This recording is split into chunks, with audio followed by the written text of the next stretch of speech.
Hello and welcome back to my channel. My name is Eleanor and today I have the Moody Book Tag for you. I was tagged by Max from Max Reads. I'll leave his video linked down below, and yeah, he tagged me to do this video. So I'll also leave the original creator of this tag linked in the description as well. And the first question is, do you consider yourself a mood reader?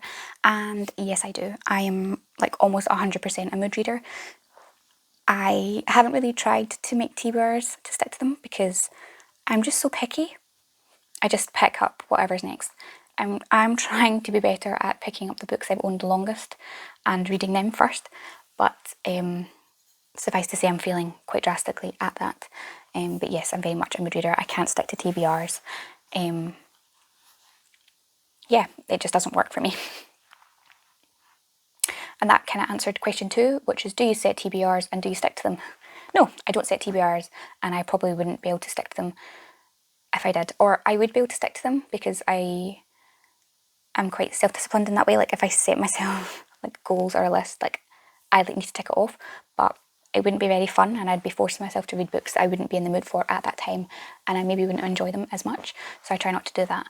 I did set a TBR for October because I was taking part in the Trigger or Treat-a-thon, but it was only 4 books and there were books I really wanted to read at that moment in time anyway, so that kind of worked out for me. But I think in general TBRs aren't really going to work.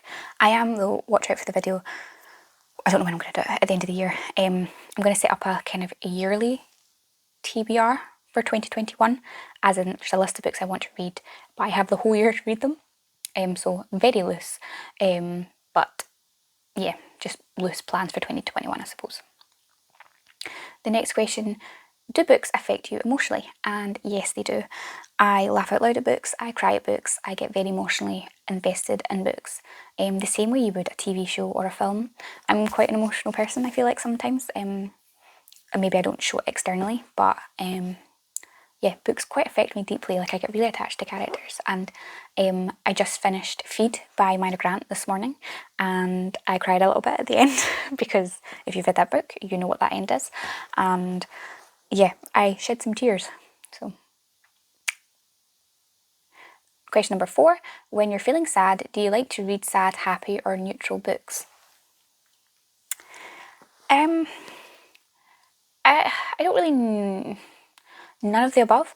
I just read old favourites.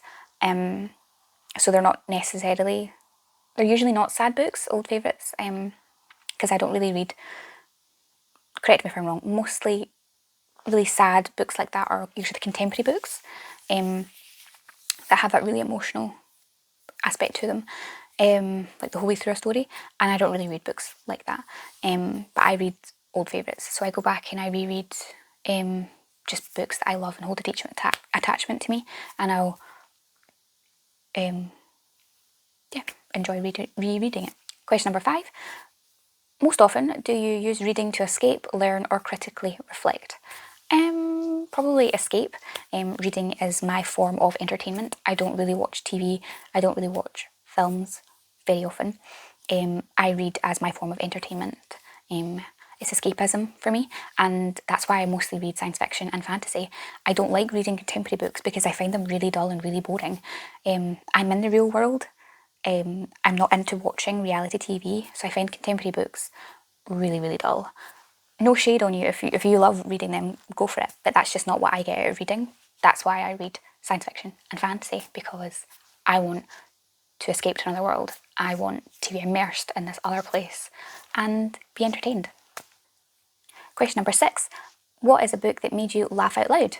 And for this one, I think I'm going to go with 2 books. The first is The Hitchhiker's Guide to the Galaxy by Douglas Adams. This is a really ludicrous series. It's following a man called Arthur Dent. The Earth's just been destroyed.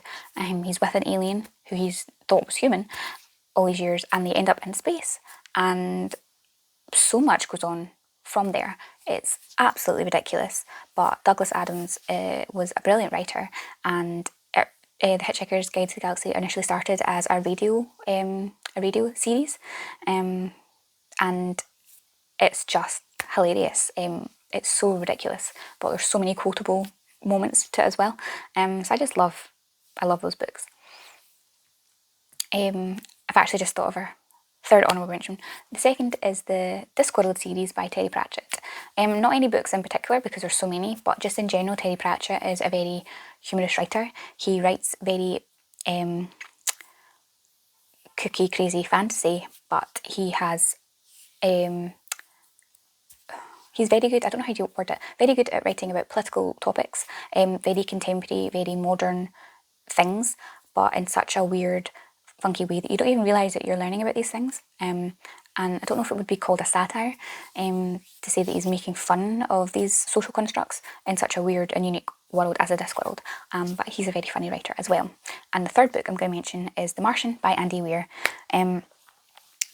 Mark Watney is on Mars. Stuff's happened and he's stuck and he has to find his way home. And it's a very serious story in that aspect. It's very technical in what he's trying to do to save his life on Mars. But the character of Matt Watney is very, very sarcastic and very humorous. And I just really, really enjoyed his character in reading about him. And yeah, I laughed out loud with him as well. I didn't mean to give so many options for that. Question number 7 is, what is a book that made you cry? If you don't cry, one that moved you. Now, this morning, I'm filming a few videos back to back. I just finished Feed by Myra Grant, and if you've read that book, you know what the end's like. I cried at the end of that a little bit, shed some tears. That was quite a unexpected twist and was brilliant. But yeah, I cried with that. So I've just tacked that one to this question because I finished that this morning. But the actual book I'd thought of for this question was Life on the Refrigerator Door by Alice Coopers. This is a book I read a very, very long time ago. I used to own it, a little hardback. It was bright pink, very sweet. This is a book that is a very unusual format. It's a mother and daughter. The mother is separated from the dad, so it's a mother and daughter that live together, and their ships passing in the night with the daughter going to school and her social life, and then the mother and her work pattern. So they mostly communicate with post-it notes on the fridge. Can you go get these groceries? Can you do this? Can you do this? Like, how are you getting on? I haven't seen you in a few days. We'll need to have a movie night. Back and forth with post-its. And then the mother is diagnosed with cancer, and I'm sure you can imagine it goes on from there. It's just a very emotional book, and I read it at a very young age, like maybe between 8 and 12, and that was a really great time for me to read it. And even when I think about it now, it's quite upsetting because it was such a poignant book about grief and loss, and I just thought it was really well done in such a minimalistic way. And yeah, I really cried at that. The next question was, what is a book you didn't even know how you felt after? For this question, for me, it was the book A Clockwork Orange by Anthony Burgess. I read this and I didn't get it. Plain and simple. I feel like I knew what the author was trying to do, but the author made up his own language, his own version of Russian slang, and that was such a barrier for me in terms of actually reading and understanding the story. I was only understanding what was going on via contextual clues because it was just so difficult to actually understand what was going on. It's like about a teen gang. This boy Alex runs a wee teen gang, and they go out and they break into houses and they rape people, and I can't remember if they murder people as well. And obviously they get arrested and they go into prison, and I think he goes through is it electroshock therapy? Yeah, Alex is then brainwashed into not being a criminal, and he's released back into society, and he's kind of cured.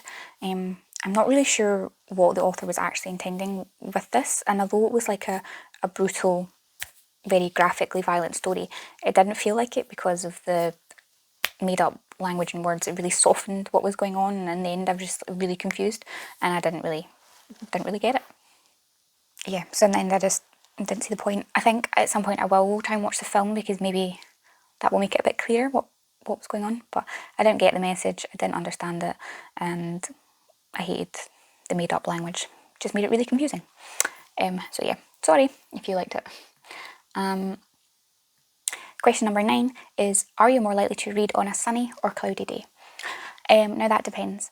If it's a really rainy, stormy day and I'm at home, definitely read. Then I love that. I love listening to the rain while I'm reading. I just find it so atmospheric, so cosy. Got my blanket, got a cup of tea, got my book. Fantastic.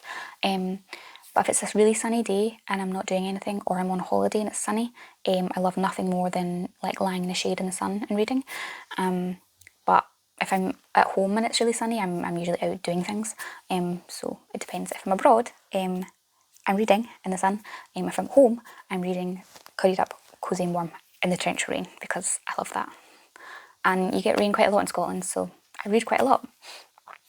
Question number 10 is, do you usually set the mood when you read music, lights, smells, etc.?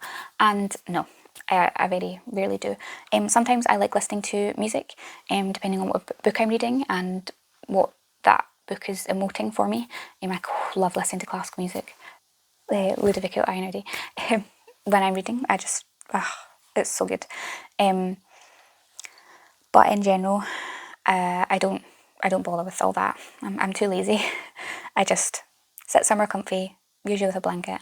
I might get a cup of tea, sit and read. I don't bother, as long as I can read my book, I don't bother with fancy lights or candles or anything like that. Yeah, no, I just don't.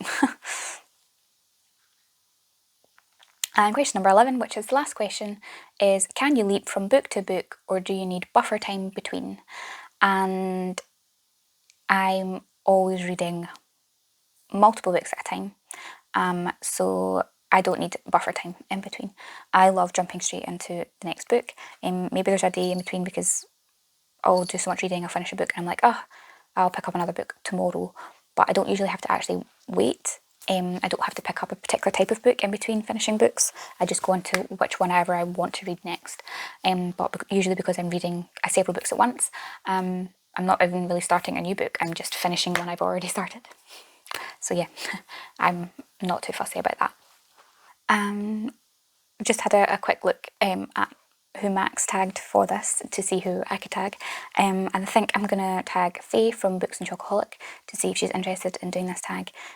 She just tagged me in the Northvember tag that she just created, so I'm going to tag her back with this one. And I'm also going to tag Abby from Autumn of Pelennor to do this tag as well.